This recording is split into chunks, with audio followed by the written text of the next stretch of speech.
Target परिवार में एक बार फिर से सभी शिक्षक साथियों का स्वागत है। आज हम आपके सामने में हिंदी के मॉडल सेट 13 को लेकर आए हैं, तो सभी साथी चैनल से जुड़े रहिए, जो नए हैं सब्सक्राइब कर लीजिए। चलिए शुरुआत करते हैं प्रश्न संख्या 1 के साथ कि दिए गए शब्द के पर्यायवाची शब्द का चयन कीजिए। विभूति, विभूति का मतलब क्या होता है? विभूति का मतलब होता है सौंदर्य, धन, दौलत, ऐश्वर्य। ये सारा चीज किससे जुड़ा हुआ है?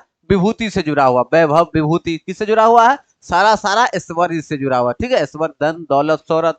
चलिए आगे बढ़ते हैं। प्रश्न संख्या 1 के बाद प्रश्न संख्या 2 आपके स्क्रीन पर। दिए गए वाक्य का वह भाग ज्ञात करें जिसमें कोई त्रुटि है।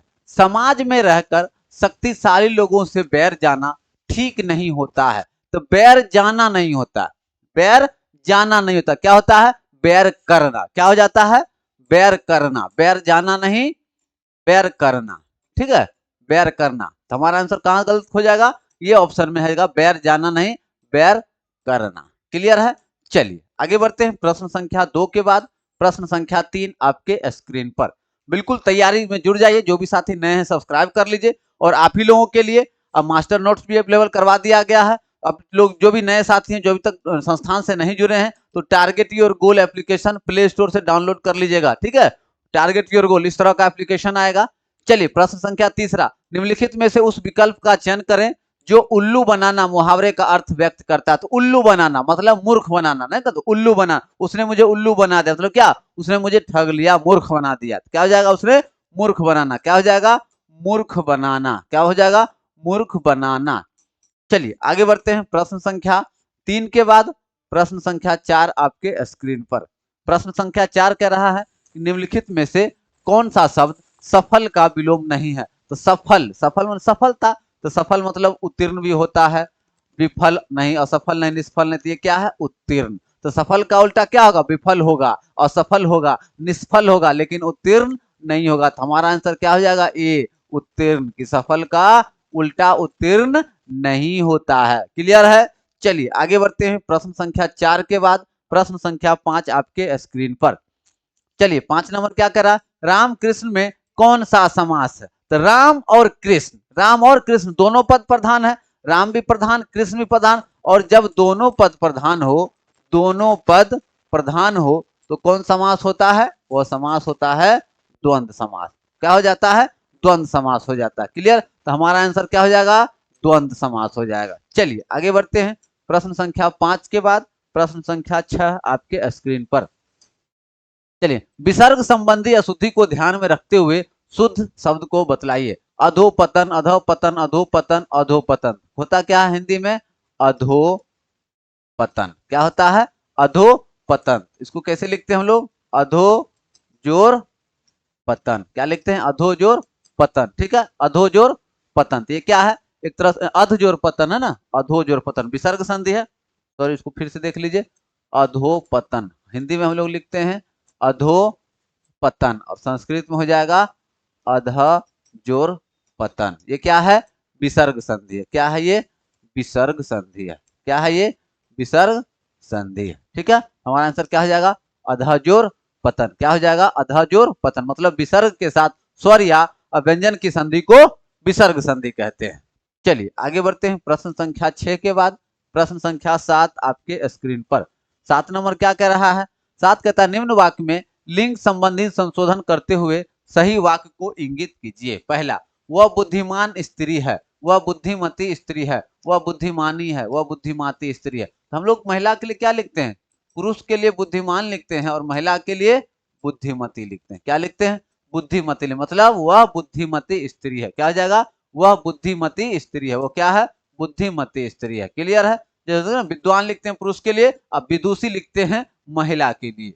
चलिए आगे बढ़ते हैं। प्रश्न संख्या 7 के बाद प्रश्न संख्या 8। जो भी साथी चैनल पे नए लाइक शेयर सब्सक्राइब कर लीजिए, और जो भी साथी ज्वाइन करना चाहते हैं तो प्ले स्टोर से चले जाइए, target your goal, target your goal application download कर लीजिए। कम समय है तो आप लोगों के लिए पीडीएफ का कोर्स बना दिया गया है, पीडीएफ का सारा कोर्स बना दिया गया है, और वहां पे ऐप डाउनलोड कर लीजिए, आपको पूरी जानकारी मिल जाएगी। और जो कोर्स आपको परचेज करना है, जो पीडीएफ डाउनलोड करना है, और चाहे आप 1 to 5 के हैं, 6 to 8 के हैं, उर्दू शिक्षक हैं, शारीरिक शिक्षक हैं, या सामाजिक विज्ञान हाई स्कूल के हैं, ये सारा आपको वहां पे कंटेंट, सारा कोर्स बनाया हुआ है। टारगेट योर गोल एप्लीकेशन पे इस तरह का लोगो मिलेगा आप लोगों को। चलिए आगे बढ़ते हैं। प्रश्न संख्या अंतः जोड़ राष्ट्रीय शब्द में संधि निर्देश कीजिए। अंतः जोड़ राष्ट्रीय क्या लिखते हैं हम लोग? अंतरराष्ट्रीय। क्या लिखते हैं? अंतरराष्ट्रीय लिखते हैं। मतलब इसमें कौन सा संधि हो गया? अंतः विसर्ग है, कौन संधि हो जाएगा? विसर्ग संधि। कौन हो जाएगा? विसर्ग संधि हो जाएगा। क्लियर? कोई दिक्कत नहीं। चलिए आगे बढ़िए। प्रश्न संख्या 8 के बाद आपके स्क्रीन पर प्रश्न संख्या 9।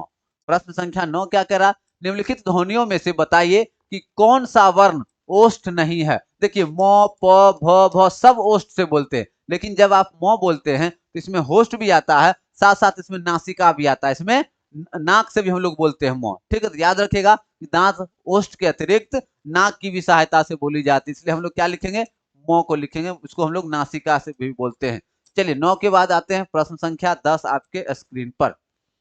चलिए 10 नंबर क्या कह रहा है कि निम्न मुहावरे का अर्थ बतलाइए। आस्तीन का सांप हो जाना। तो आस्तीन का सांप होना मतलब क्या? विश्वासघाती होना। क्या हो जाएगा? विश्वासघाती होना। आस्तीन का सांप होना, विश्वासघाती हो जाना। क्लियर? कोई दिक्कत नहीं। चलिए आगे बढ़िए। प्रश्न संख्या 10 के बाद प्रश्न संख्या 11। चलिए 11 क्या कह रहा है? रस राज की संज्ञा किसे दी गई? रस क्या होता है? जब किसी वाक्य को पढ़ते हैं, किसी काव्य को पढ़ते हैं तो उसको पढ़ने में आनंद आ जाता है, उसको क्या कहते हैं? रस कहते हैं। क्या कहते हैं? उसको रस कहते हैं। और याद रखिएगा कि अगर ऐसे तो रस के 11 भेद होते हैं, लेकिन जब आप हिंदी पढ़ रहे हैं तो हिंदी में रस कितने होते हैं? हिंदी में रस 9 होते हैं। ठीक है, याद रखिएगा। तो रस राज की संज्ञा किसको दी गई है? श्रृंगार रस को। किसको दी गई है? श्रृंगार रस को, क्योंकि श्रृंगार रस में ही समूचे सौंदर्य का वर्णन होता है। याद रखिएगा, श्रृंगार रस को। चलिए आगे बढ़ते हैं। प्रश्न संख्या 11 के बाद 11 हो गया। चलिए 11 के बाद आते हैं प्रश्न संख्या 12। 12 क्या कह रहा है कि बर्तने की शुद्धता को ध्यान में रखते हुए आग शब्द के लिए प्रयुक्त शुद्ध हिंदी। तो आग के लिए शुद्ध हिंदी क्या लिखते हैं हम लोग? आग के लिए अनल लिखते हैं। क्या लिखते हैं? अनल। अनल मतलब क्या होता है? आग होता है। लेकिन अगर यही हिंदी के बदले कह देता संस्कृत शब्द में, तो संस्कृत में कहते हैं अग्नि। क्या कहते हैं? अग्नि। तो इसको भी याद रखिएगा, आग, अनल और अग्नि। हमारा आंसर क्या हो जाएगा? अनल हो जाएगा। चलिए 12 के बाद प्रश्न संख्या 13 आपके स्क्रीन पर। 13 नंबर क्या कह रहा कि व्यंजनों में बतलाइए कि कौन सा वर्ण महाप्राण है। तो महाप्राण, अल्प प्राण। एक होता है महाप्राण, एक होता है वल प्राण। मतलब जब हम बोलते हैं तो मुंह से वायु निकलती है, तो जब अधिक वायु निकलती है, मुंह से गर्म वायु अधिक ज्यादा मात्रा में निकल जाती है, तो उसको कहते हैं हम लोग महाप्राण। और जब बोलने में कम वायु प्रवाह हो, बोलने में कम वायु प्रवाह हो, तो उसको क्या कहते हैं? अल्प प्राण। ठीक है, जैसे हमारा इसमें कह कौन सा वर्ण महाप्राण? तो ख। कौन है? ख। ख बोलने में ज्यादा समय लगता है, इसको क्या कहते हैं हम लोग? महाप्राण कहते हैं। क्या कहते हैं? महाप्राण। यही क है तो इसको कहते हैं अल्प प्राण। क्या कहेंगे इसको? अल्प प्राण। क्योंकि क से ज्यादा समय लगता है ख में, तो उसको महाप्राण कहेंगे। चलिए आगे बढ़िए। प्रश्न संख्या 13 के बाद प्रश्न संख्या 14 आपके स्क्रीन पर। जो भी साथी चैनल पे नए हैं, चैनल को लाइक शेयर सब्सक्राइब जरूर कर लीजिएगा। और जो भी कोर्स पीडीएफ प्राप्त करना चाहते हैं, एप्लीकेशन पे आप लोग चले जाइएगा। टारगेट योर गोल एप्लीकेशन है। निम्नलिखित में से वचन संबंधी संशोधन को दृष्टिगत रखते हुए सही वाक्य को इंगित कीजिए। वह अनेक विद्या जानता है, वह अनेकों विद्याएं जानता है, वह अनेक विधाएं जानता है, वह अनेकों विधाएं जानता है। तो हमारा आंसर क्या हो जाएगा? वह अनेक विधाएं, अनेक विधाएं, अनेक विधाएं जानता है। अनेक विधाएं जानता है। ठीक है, क्या हो जाएगा? वह अनेक विधाएं जानता है। क्लियर है? कोई दिक्कत नहीं है, याद रहेगा। चलिए आगे बढ़िए। प्रश्न संख्या 14 के बाद प्रश्न संख्या 15। प्रश्न संख्या 15 यहाँ आपको हिंदी के, अंग्रेजी के, और चाहे साइंस है चाहे सोशल साइंस है, वो सारे नोट्स आपको मिलेंगे, उसके लिए बेफिक्र रहना है। ठीक है, चलिए आगे बढ़िए। प्रश्न संख्या 15। काव्य के आस्वादन में जो आनंद प्राप्त होता है उसे क्या कहते हैं? काव्य के आस्वादन में उसको क्या कहते हैं? उसको रस कहते हैं। हमने कहा पहले ही कि पढ़ने में आनंद आता है, किसी सब श्रृंगार रस की चर्चा किए थे। वैसे ही याद रखिएगा कि काव्य के आस्वादन में जो आनंद प्राप्त होता है उसको क्या कहते हैं? रस कहते हैं। और हिंदी में रस कितने होते हैं? 9 होते हैं, इसको भी याद रखिएगा। चलिए काव्य में कितने रस माने जाते हैं? तो कितने माने जाते हैं? 9 रस माने जाते हैं। ठीक है, 9 रस, जैसे श्रृंगार रस है, भक्ति रस है, करुणा रस है, वीर रस है, ठीक है, अद्भुत रस है, आश्चर्य रस है, ये सारा चीज है आपका।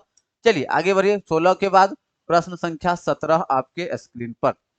17 नंबर क्या कह रहा है? 17 कह रहा है कि प्रवाह लाने के लिए छंद की पंक्तियों में ठहरना क्या कहलाता है? देखिए यति, एक होता है यति और एक होता है गति। तो जब यति आता है तो यहाँ पे हम लोग ठहराव करते हैं, और जब गति आता है तो वहां पे हम लोग प्रवाह करते हैं, तेजी करते हैं। ठीक है, याद रखेंगे। ठहरना क्या कहलाता है? यति। ठहरना क्या कहलाता है? यति। और गति दोनों को याद रखेंगे। चलिए आगे बढ़िए। 17 के बाद प्रश्न संख्या 18। प्रश्न संख्या 18 देखिए क्या कहा। फूले काश सकल मही छाई, जन वर्षा ऋतु प्रकट बुढ़ाई। उपयुक्त पंक्ति में से कौन सा अलंकार है? सबसे पहले देखिए, फूले पास सकल मही छाई, जन वर्षा ऋतु प्रकट बढ़ाई। मतलब क्या कह रहा है? कह रहा है कि वर्षा ऋतु के बाद शरद के आगमन से वर्षा ऋतु का बुढ़ापा आ रहा है। मतलब क्या है कि वर्षा ऋतु अब समाप्त हो रही है और ठंड ऋतु आ रही है। मतलब इसको उपमा दे रही है। और जब उपमा दिया जाता है तो उसमें कौन सा अलंकार होता है? उत्प्रेक्षा अलंकार। जब दो चीजों के बीच में कंपैरिजन किया जाए, कल्पना किया जाए, तो वहां पे उत्प्रेक्षा अलंकार किया जाता है। ठीक है, ये मतलब क्या, वर्षा ऋतु अब जाने वाली है, अब शीत ऋतु आने वाली है। चलिए आगे बढ़ते हैं। प्रश्न संख्या 18 के बाद प्रश्न संख्या 19। बांधा था विधु को किसने, इन काली जंजीरों से, मनी वाले फनियों का मुख क्यों भरा हुआ हीरो से। उपरोक्त पंक्तियों में कौन सा अलंकार? देख रहे हैं इस पंक्तियों में कहीं ना कहीं मतलब एक साहस की बात कर रहे हैं, वीरता की बात कर रही है, अतिशयोक्ति की बात कर, मतलब जब किसी चीज को हम लोग बढ़ाकर चढ़ाकर पेश करते तो अतिशयोक्ति है। इस कविता में क्या है, थोड़ा से वीरता का परिचय दिया जा रहा है, बढ़ा चढ़ा कर थोड़ा सा पेश किया जा रहा है। उसको क्या कहते हैं? अतिशयोक्ति अलंकार। क्या कहते हैं? अतिशयोक्ति अलंकार कहते हैं। चलिए आगे बढ़ते हैं। प्रश्न संख्या 20। 20 नंबर कह रहा है कि चरर मरर खुल गए अरर रसफुटों से, कौन सा अलंकार? देखिए चरर मरर अरर मतलब क्या है? यहाँ पे रिपीटेशन है। याद रखिएगा कि जब वर्ण का बार बार आवर्ती प्रयोग होता है तो उसको अनुप्रास अलंकार कहते हैं। क्या कहते हैं उसको? अनुप्रास अलंकार होता है। जब शब्दों की आवृत्ति होती है, बार बार प्रयोग होता है, तो उसको क्या कहते हैं? अनुप्रास अलंकार कहते हैं। ठीक है, तो जो भी साथी बैच से जुड़ना चाहते हैं उस एप्लीकेशन का नाम लिख लीजिए, टारगेट योर गोल। ठीक है, टारगेट योर गोल। अभी आप लोग ज्वाइन कर लीजिए। मात्र ऑफर अभी मात्र 300 रुपये में सारा पीडीएफ मिल रहा है।